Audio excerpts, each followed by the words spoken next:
Ao entrar numa cavidade vulcânica, o espeleólogo ou o curioso depara-se com uma característica notável, que é a existência de manchas, muitas vezes de cores intensas, outras vezes esbranquiçadas ou acinzentadas, que contém à sua superfície inúmeras gotinhas de água que vão refletir a luz que trazemos connosco nos capacetes e contribuir para a beleza desses espaços. Estas manchas são comunidades bacterianas com alguma espessura e, em algumas grutas, com alguma extensão, que são aquilo que se designa por biofilmes. Um biofilme é uma comunidade bacteriana muito complexa, que se estabelece normalmente em lugares onde os micro-organismos se sentem ameaçados ou objeto de stress fisiológico e que, no que toca embora haja muita investigação sobre biofilmes noutros aspectos, no que toca às comunidades bacterianas das cavidades vulcânicas, são ainda comunidades muito pouco estudadas, quer do ponto de vista do conhecimento da sua biodiversidade, quer do ponto de vista do seu potencial bioativo e industrial. Nos últimos anos, na Universidade dos Açores, no CITA-A, tem-se levado a cabo uma série de estudos sobre estas comunidades. Esses estudos começaram em 2003 com alguns trabalhos preliminares e têm-se prolongado nos últimos anos graças ao financiamento obtido através da Fundação para a Ciência e Tecnologia, que é a entidade que possibilitou o desempenho de um projeto chamado com o código PTDC/AMB 2006-7801, com o título de Compreender a Biodiversidade Microbiana, que nos tem ocupado do ponto de vista científico nos últimos 4 anos. Estes projetos têm sido desenvolvidos com o apoio e a colaboração de uma equipa da Universidade do Novo México, do Departamento de Biologia, liderada pela professora Diana Nortap, que é uma referência a nível da geomicrobiologia. Estes estudos tiveram vários objetivos. Um deles foi conhecer a biodiversidade das formações que podemos ver nas grutas, nomeadamente nas cavidades vulcânicas, e conhecê-la com o objetivo de saber o seu impacto na vida no interior da gruta, na morfogénese da gruta, e permitir às entidades que gerem as cavidades vulcânicas ter informação para planear a sua conservação. A ciência conhece ou admite presentemente a existência de 37 filos de bactérias. Desses 37 filos, houve 15 que estavam presentes nas nossas amostras dos tapetes microbianos das grutas, e os nossos estudos incidiram, por razões de logística, sobre grutas das 2 ilhas que têm maior número de cavidades vulcânicas conhecidas e exploradas nos Açores, que são a Ilha do Pico e a Ilha Terceira. Nestas cavidades, nas grutas dos Açores, os filos com maior representação foram as acidobactérias, que corresponderam a 15% das sequências de ADN que nós identificamos.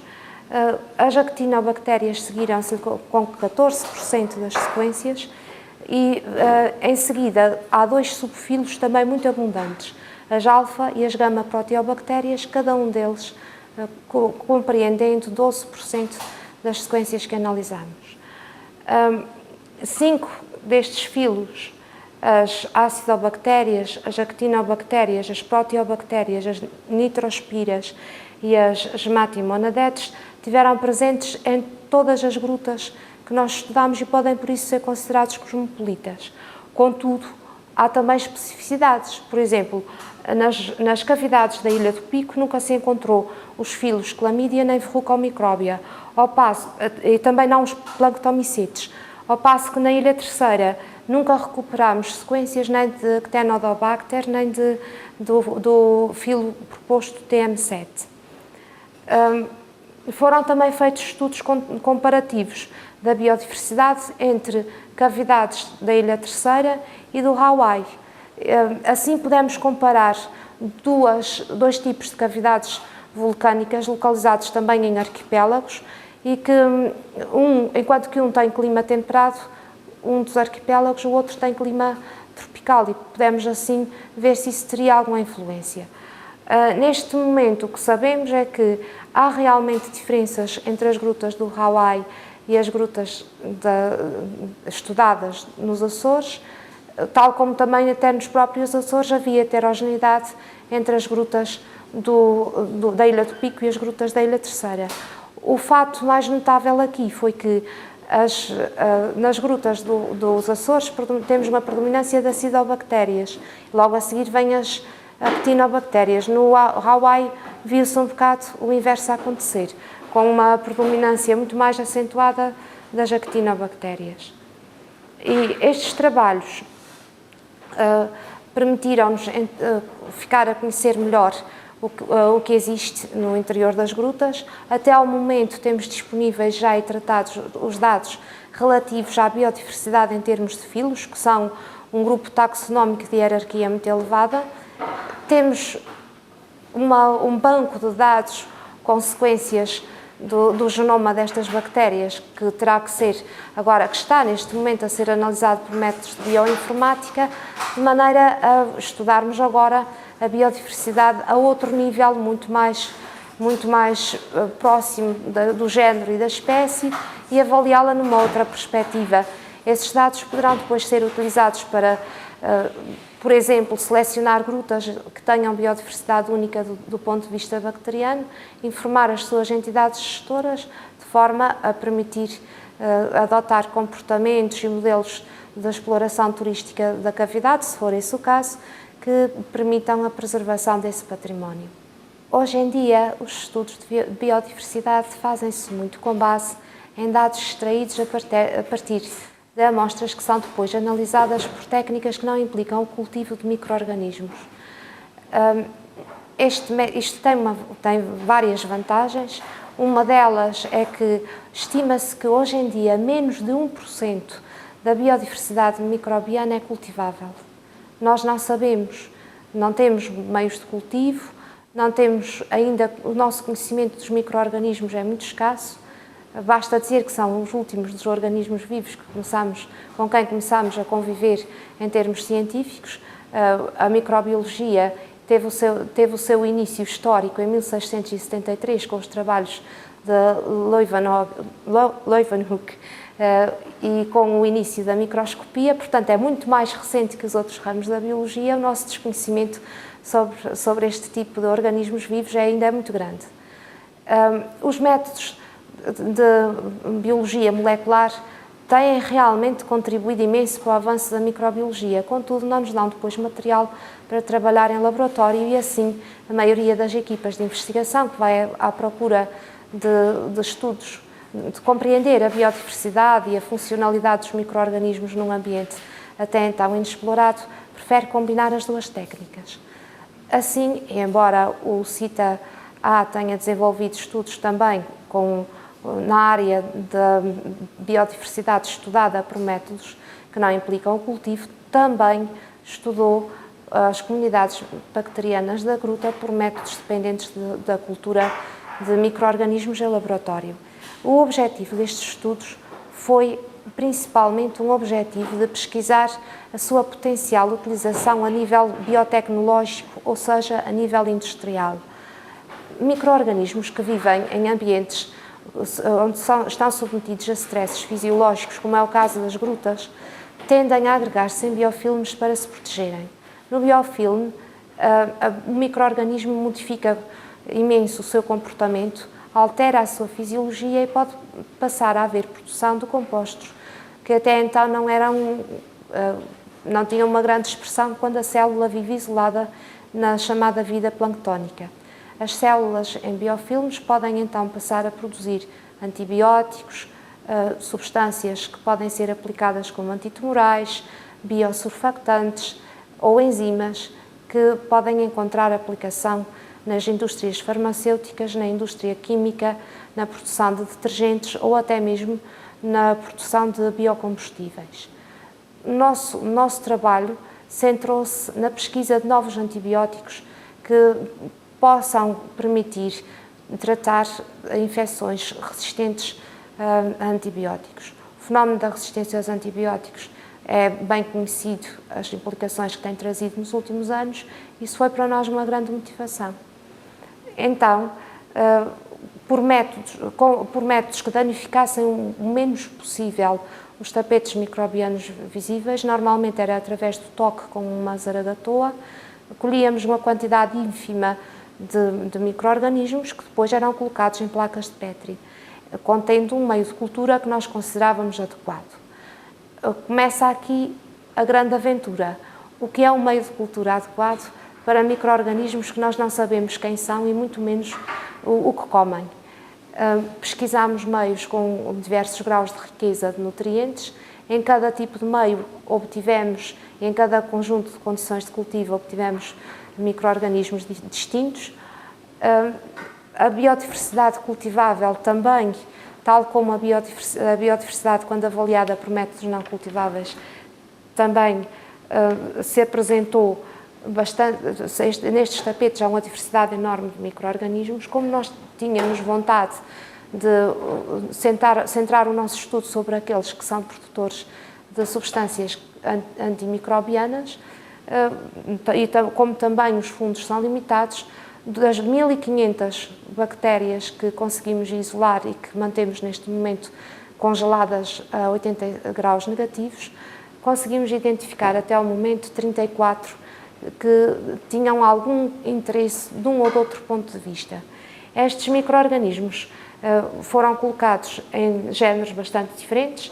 Temos Artrobacter, temos género Bacillus, temos género Diella, Streptomycetes, Giantinobacterium, Enterococcus, Mycobacterium, Colimonas, Acinetobacter e Penibacillus. Destes 34 isolados, havia 21 que tinham uma maior potência da atividade antimicrobiana e que estão neste momento a ser alvo de estudos mais aprofundados, tendo em vista a caracterização das substâncias envolvidas e, nomeadamente, saber se se trata de novas substâncias ou de substâncias já conhecidas pela indústria. Estes 21 isolados foram, para pesquisar a sua atividade antimicrobiana, foram preparados com eles biofilmes artificiais no laboratório. Fizemos interagir esses biofilmes artificiais com 8 micro-organismos patogénicos, bactérias patogénicas bem conhecidas e que afetam a espécie humana, e foram selecionados os micro-organismos que apresentaram um leque de inibição mais alargado em relação a estes patógenos para o trabalho posterior. O trabalho posterior é um trabalho intenso, laboroso, está em curso e que consiste, por exemplo, na avaliação, na purificação das substâncias envolvidas na atividade antimicrobiana, na determinação do peso molecular e da bioatividade de cada fração isolada e, mais tarde, inclusivamente, já fora do âmbito do projeto que está a decorrer neste momento, mas será contemplado em pesquisa futura, inclusivamente por métodos de química analítica, escrever a fórmula química desses compostos. Estes compostos poderão funcionar como inspiração para a indústria farmacêutica para a construção de novos medicamentos que possam permitir tratar as ameaçadoras infecções que podem decorrer da colonização de um hospedeiro suscetível por uma bactéria resistente aos antibióticos. Para além deste aspecto da atividade antimicrobiana, eu queria ressaltar que há outras atividades promissoras das bactérias dos biofilmes das grutas, que já foram referidas no início desta nossa conversa.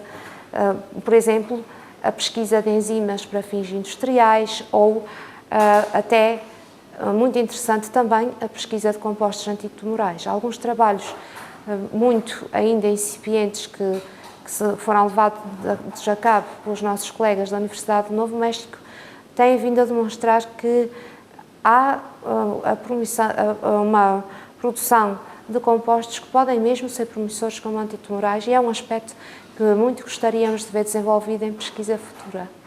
Muitas das pessoas interessadas neste tema já devem ter estado no interior de uma gruta.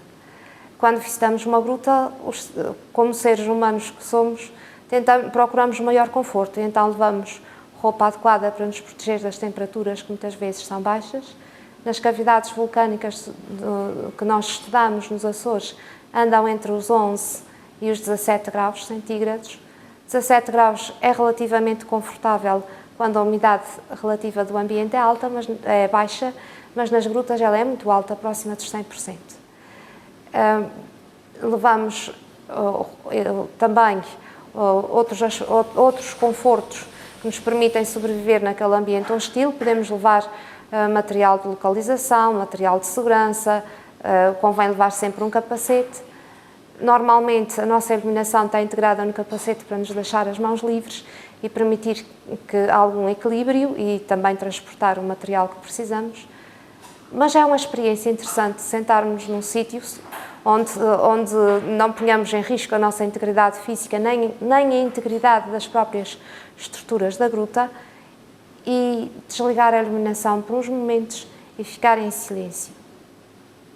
Se fizermos isso, vamos a perceber do grande isolamento que é o interior de uma cavidade vulcânica, não ouvimos os sons da superfície, deixa de existir a interferência do vento, da chuva, de tudo o que se passar no exterior, mas também não temos a luz solar, à nossa volta não temos referenciais visuais para nos deslocarmos, não existe, se lá ficássemos retidos por um tempo prolongado, iríamos ter dificuldade em encontrar fontes de alimento e, do nosso ponto de vista de organismos já muito complexos e muito dependentes da matéria orgânica pré-existente, a sobrevivência por tempo indefinido numa situação destas poderia ser um desafio.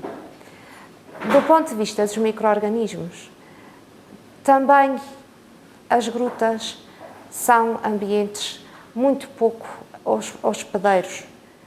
Não existe luz solar, como existe à superfície da Terra. A luz solar é a fonte de energia para muitos dos ecossistemas da superfície terrestre. Nas grutas tem que se arranjar uma fonte de energia alternativa se for para haver vida. E, contudo, se ligarmos de volta a nossa iluminação do capacete e formos bons observadores e procurarmos com calma a nossa volta, vamos reparar que, apesar de serem um deserto aparente, as grutas estão carregadas de vida. Existem tapetes microbianos que, na maioria dos casos, não passam despercebidos devido às suas dimensões, à cor e ao brilho que conferem ao espaço por reflexão da luz nas gotículas de água que retêm. Existem artrópodes. Nas zonas mais próximas da entrada, onde ainda existe alguma luz solar, até podem existir comunidades de briófitos e de outros organismos. E então começamos a ver que existe vida no interior da gruta. Existe uma cadeia trófica lá estabelecida. Na base dessa cadeia trófica, ou cadeia alimentar, existem organismos que, não como nas comunidades que estamos habituados a ver à superfície, onde a base da cadeia trófica é composta por organismos fototróficos, aqui não é possível.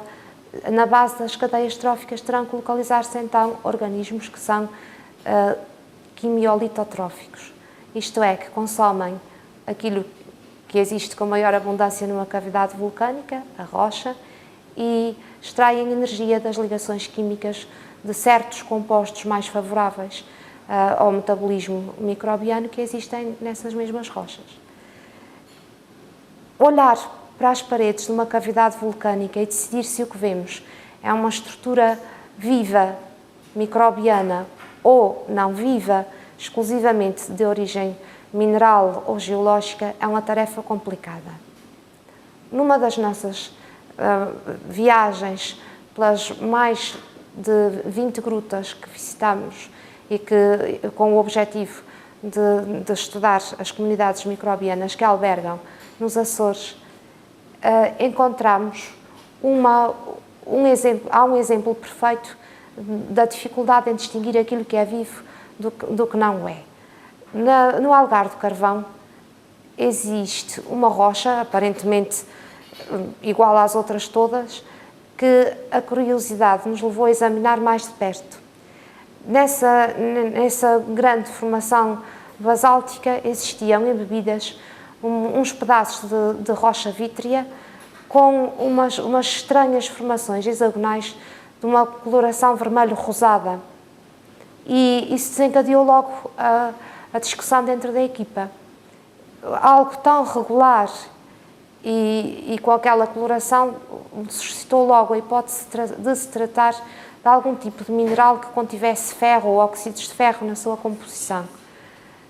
Alguns de nós acharam que aquilo não era uma forma que correspondesse habitualmente aos depósitos de minerais de ferro e resolvemos e questionaram se não seria uma estrutura biogénica, isto é, criada por micro-organismos. Não há nada para tirar dúvidas como investigar. Recolhemos pequenas amostras, trouxemos para o laboratório, investigamos o seu aspecto ao microscópio eletrónico de varrimento e também fizemos alguma determinação preliminar da composição química. Ao observar as estruturas ao microscópio eletrónico de varrimento, deparou-se-nos com uns filamentos que correspondiam ao aspecto que esperaríamos de comunidades microbianas.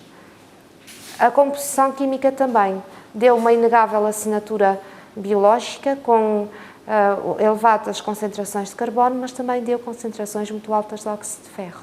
Então, a nossa hipótese, que formulámos logo a seguir à análise destes dados, foi que se trataria, efetivamente, de comunidades bacterianas litotróficas que teriam acumulado naquela forma original os óxidos de ferro em resultado do seu metabolismo e seriam umas das tais comunidades que estariam provavelmente na base da cadeia alimentar das grutas.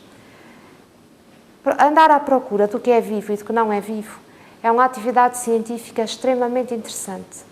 Primeiro, no próprio planeta Terra, permite-nos expandir os limites da biosfera.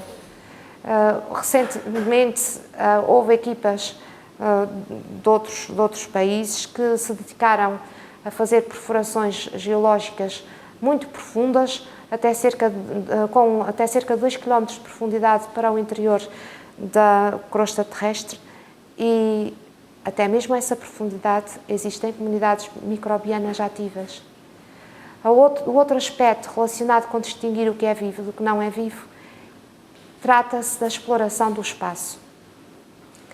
Uma questão que a comunidade científica ainda não pôde cabalmente responder é a questão se existirá ou não vida noutro ponto do universo que não o planeta Terra. Se existir vida noutro ponto do universo do planeta Terra, não é forçoso que tenha evoluído da mesma maneira que evoluiu na Terra, nem que tenha sequer o mesmo grau de complexidade. Mas, a existir, certamente que iremos encontrar vida microbiana. E, por isso mesmo, distinguir o que é geológico do que são formações nas quais participam os micro-organismos é uma questão que também preocupa os entendidos no assunto, as pessoas que estudam a astrobiologia. Os nossos trabalhos de distinção entre o vivo e o não vivo nos ambientes das grutas podem assim dar pistas importantes para a exploração do espaço. Nesse sentido, publicámos recentemente um artigo na revista Astrobiology que quem tiver curiosidade em saber mais sobre o assunto poderá consultar.